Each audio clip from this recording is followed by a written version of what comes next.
Arsenal fans, this is not how you want to enter one of the most important moments of the season, because right now, just days before a crucial FA Cup quarter-final clash against Southampton, something serious is happening behind the scenes at the club, and it could completely change everything for Mikel Arteta. Arsenal are heading into one of their toughest moments of the season, and the biggest story right now is the growing injury crisis ahead of the FA Cup clash against Southampton. Welcome back to Gunners Talk Daily. Before we get into all the latest updates, make sure you subscribe so you never miss breaking Arsenal news, match previews, and exclusive squad updates. Now let's dive in because this situation is serious. Mikel Arteta is facing a real selection headache going into this quarter-final tie. On paper, this should be a straightforward game, but the reality is very different. Arsenal have been hit by a wave of injuries during the international break, and the squad arriving back at the Sober Realty Training Centre looks more like a treatment room than a match-ready group. Let's start with the latest concerns, and one of the biggest blows is Ebereki Eze. He picked up a calf injury during the Champions League clash with Bayer Leverkusen and has already missed the Carabao Cup final. He has now withdrawn from international duty as well, and all signs suggest he will miss this weekend's game. Then you have Gabriel Magalhaes, a key leader at the back. He pulled out of the Brazil squad after feeling pain in his knee. Considering how important he is defensively, Arsenal are unlikely to take any risks with him at this stage of the season. And it gets worse. William Saliba has also withdrawn from international duty with an ankle issue. Reports suggest he needs at least 10 days of rest, which puts his availability for the Southampton clash in serious doubt. In attack, Leandro Trossard is another concern after pulling out of the Belgium squad with a hip injury. Meanwhile, Noni Madueke suffered a knee injury during England's friendly and was even seen wearing a brace after the game. That is never a good sign. Even Arsenal's most reliable stars are not safe. Declan Rice and Bukayo Saka both left the England camp early for medical assessments. While the injuries may not be serious, Arteta now faces a huge decision whether to risk them or rest them ahead of bigger fixtures.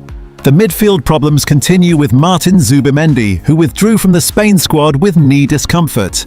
Again, this may be precautionary, but it adds to the growing list of concerns. Defensively, Piero Hincapié also withdrew from international duty after picking up a knock, while Jurrien Timber is still recovering from an earlier injury and was not fully fit to continue with the Netherlands squad. And then there is the captain. Martin Odegaard remains a major talking point. He has been out with a knee injury, and while there are positive signs behind the scenes, there is still no clear return date. Norway manager Ståle Solbakken confirmed that there is good progress, but Arsenal are not willing to rush him back.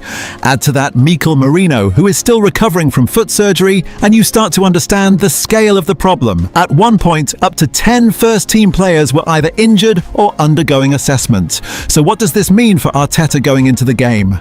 Well, he may be forced to rotate heavily. With a Champions League quarter-final and a huge Premier League clash coming up, this FA Cup tie becomes a balancing act between staying competitive and protecting key players. In goal, David Raya is expected to start, especially after recent performances. In defence, if Gabriel and Saliba are rested, we could see Ricardo Calafiori and Christian Mosquera step in. At fullback, Ben White could return, while youngster Miles Lewis-Skelly may finally get important minutes. In midfield, things get tricky. If Rice and Zubimendi are rested, Arteta may rely on depth options and possibly push Odegaard if he is deemed fit enough. Creativity will be a big concern without Eze up front. Victor Gyökeres could lead the line after building confidence during international duty, while Gabriel Martinelli could return as a key attacking outlet in the cup competition. There is also a chance for young talents to step up. Arsenal have shown this season that they are willing to trust youth in big moments, and this game could be another opportunity. Despite all these injuries, Arsenal still have enough quality to win this game. But the bigger concern is what comes next. The season is entering its most important phase, and Arteta needs his squad fully fit if they are to compete on all fronts. This FA Cup clash is not just about reaching the semi-finals. It is about survival, squad management, and making sure Arsenal are ready for the battles ahead. So here's the question for you. Should Arteta rotate heavily and protect his stars, or go strong and secure the win at all costs? Drop your thoughts in the comments, and don't forget to subscribe to Gunners Talk Daily for more updates.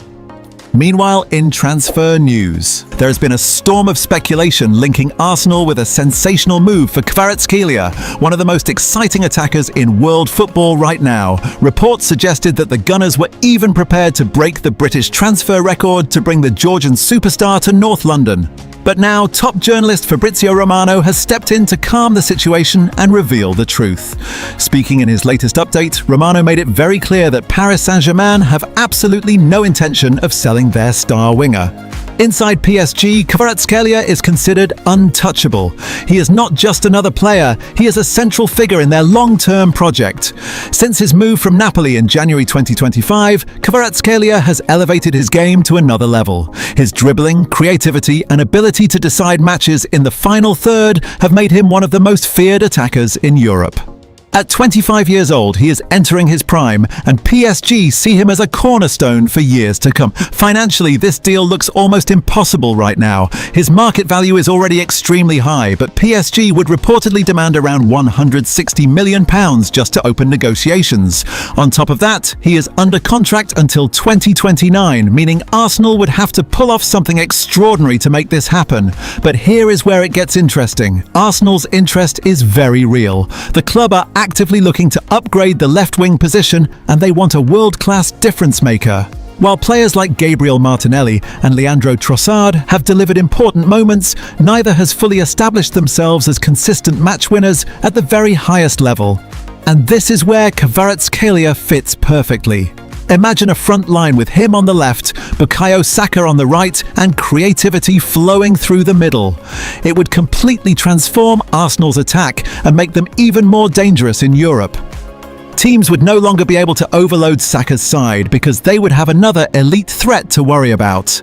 Now let's move to another major transfer target, because Arsenal are not just looking at wingers.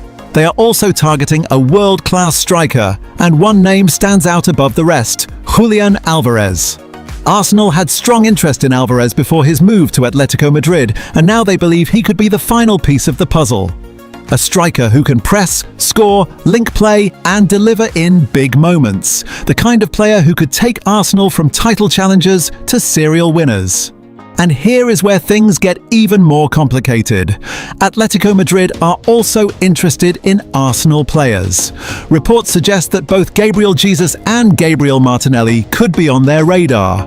This opens the door to a potential swap deal scenario, something that could completely reshape both teams' attacks. Imagine that. Alvarez coming in while one or two current Arsenal attackers move the other way. It is a bold possibility, but one that shows how big this summer could be. At the same time, Arsenal are also working on future talent. One rising name is Nicolo Tresoldi. According to Christian Falk, Arsenal are currently leading the race to sign the young forward, with Mikel Arteta seriously interested in bringing him to the club. Tresoldi has been impressive this season, scoring consistently and showing huge potential. Arsenal see him as a long-term project, someone who can develop into an elite striker while also providing competition in the squad. This is part of a wider strategy, building not just for now, but for the future as well. Now let's talk about departures, because Arsenal will need to make space if they want to complete these big deals. The club are reportedly open to selling several players this summer to fund new signings. Names like Ben White and Miles Lewis-Skelly could be moved on due to limited minutes. Meanwhile, Leandro Trossard's future is also uncertain, especially with Arsenal targeting upgrades in wide areas. Gabriel Jesus is another player whose situation is being closely watched. With injuries and inconsistent form, the club may decide this is the right time to move on, especially if a top striker arrives. All of this points to one thing. Arsenal are preparing for a huge summer rebuild. After years of progress under Mikel Arteta, the club are now at a stage where they must take the final step. Competing is no longer enough. They want to dominate. Financially, they are in a strong position to do exactly that. Football finance expert Kieran Maguire has already explained that Arsenal are well within financial rules and have the flexibility to spend big if needed. That gives them a major advantage in the transfer market. So when you look at the full picture, it becomes clear.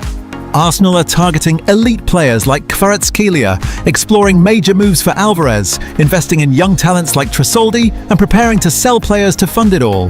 This is not just another transfer window. This could be the window that defines the next era of Arsenal Football Club. Right now, the Kvaratskhelia deal looks unlikely because PSG are standing firm. But in football, situations can change very quickly.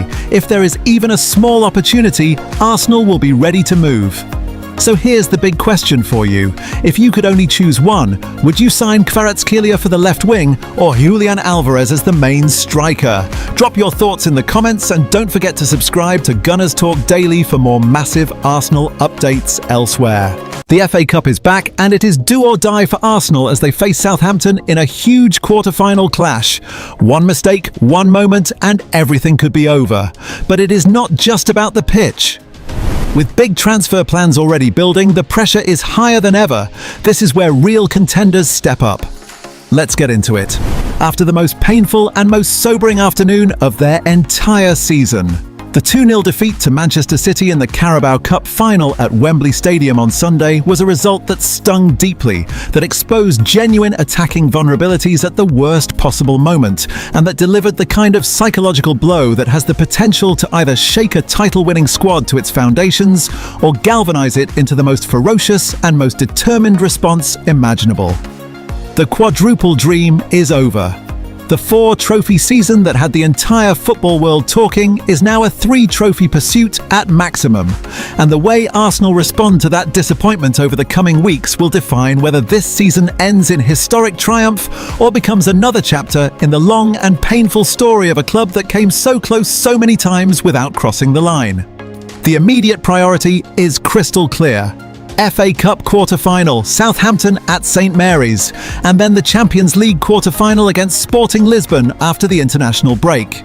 And then the Premier League run-in with 9 points separating Arsenal from Manchester City at the top of the table. 3 competitions, 8 weeks. Everything still to play for, and a squad that, despite the Wembley defeat, remains in the most extraordinary position of any football club in England right now. But the manner of the Carabao Cup final defeat cannot simply be swept under the carpet without honest assessment. Arsenal were on the back foot for much of the second half at Wembley. Their attacking players, particularly Bukayo Saka, were largely ineffective throughout the match.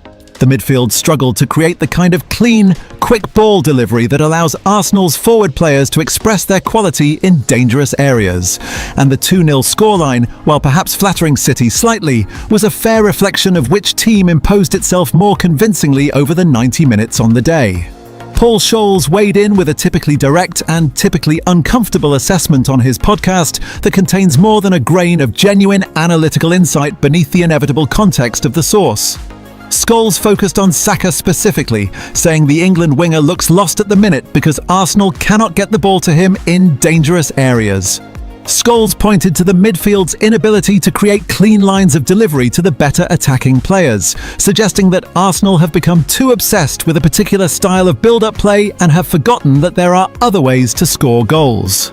He made the comparison to playing against Stoke in the Rory Delap era, describing situations where the delivery was so poor that opponents were actively trying to concede corners to avoid it. It is the kind of harsh and pointed criticism that Arteta will not enjoy reading, but which reflects a genuine tactical concern about how Arsenal have been functioning in the biggest matches over the past several weeks. Saka's numbers this season tell the same story in statistical form, just 9 goal involvements across all competitions at this stage of the campaign, a figure that is notably and significantly down on the levels the 24-year-old was producing 12 months ago. For a player who just signed a landmark long-term contract extension and who is supposed to be the most important and most dangerous attacking player in the Arsenal squad, those numbers are a concern that the coaching staff will need to address directly and urgently before the FA Cup quarter-final and the Champions League resumption.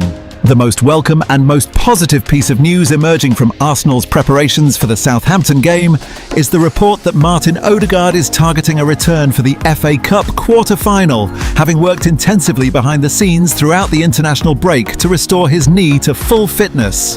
The captain has now missed 7 consecutive matches, the longest and most damaging absence of his Arsenal career, and his return could not come at a more important or more necessary moment. Arteta and the medical staff made the decision to prioritise Odegaard's fitness for the remaining major fixtures rather than risk him in the Carabao Cup final. A call that is entirely defensible in the context of what remains available to Arsenal, but which will have been an agonising one given the magnitude of the Wembley occasion. If Odegaard is genuinely fit and available for Southampton, his presence will immediately transform the creative quality and the tempo of Arsenal's play, restoring the number 10 role that has been shared between Eze and Havertz in his absence, and giving the midfield a natural, instinctive leader whose vision and passing range makes everyone around him more effective. Southampton at this stage of the FA Cup represents a fixture that Arsenal absolutely must win. The Saints are in the bottom 3 of the Premier League and are fighting desperately to avoid relegation from the top flight, which gives them both nothing to lose and everything to gain from the kind of cup upset that changes seasons and writes careers. For Arsenal, a comfortable and convincing win is the required outcome, the kind of performance that rebuilds confidence after Wembley, that gets Odegaard back into the rhythm of competitive football, and that keeps the FA Cup run alive, heading towards what could be an extraordinary Wembley final later in the season.